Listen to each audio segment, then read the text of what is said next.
ಎಂದು ಕಂಡ ಕನಸು ಅದು ನಿನ್ನ ಮನಸ್ಸು, ನಿನ್ನ ಮನಸ್ಸಿಗಾಗಿ ಸೋತೆ. ನಿನ್ನ ಒಂದು ಸ್ಪರ್ಶ ನನಗೆ 100 ವರ್ಷ, ನಿನ್ನ ನೆರಳಿಗಾಗಿ ಸೋತೆ. 100 ಮುಳ್ಳುಗಳ ನಡುವೆ ಹೂವಿದೆ, 100 ನೋವುಗಳ ನಡುವೆ ಒಲವಿದೆ. ನಿನಗಾಗಿ ಎದೆಯಲ್ಲಿ ಒಂದು ಹಾಡಿದೆ,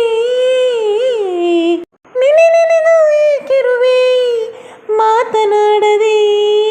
ನೀ ಕ್ಷಮಿಸು ಬಾ, ಒಮ್ಮೆ ಕ್ಷಮಿಸು ಬಾ, ನೀ ತಾನೇ ನನ್ನ ಜೀವ. ಎಂದು ಕಂಡ ಕನಸು ಅದು ನಿನ್ನ ಮನಸ್ಸು, ನಿನ್ನ ಮನಸ್ಸಿಗಾಗಿ ಸೋತೆ.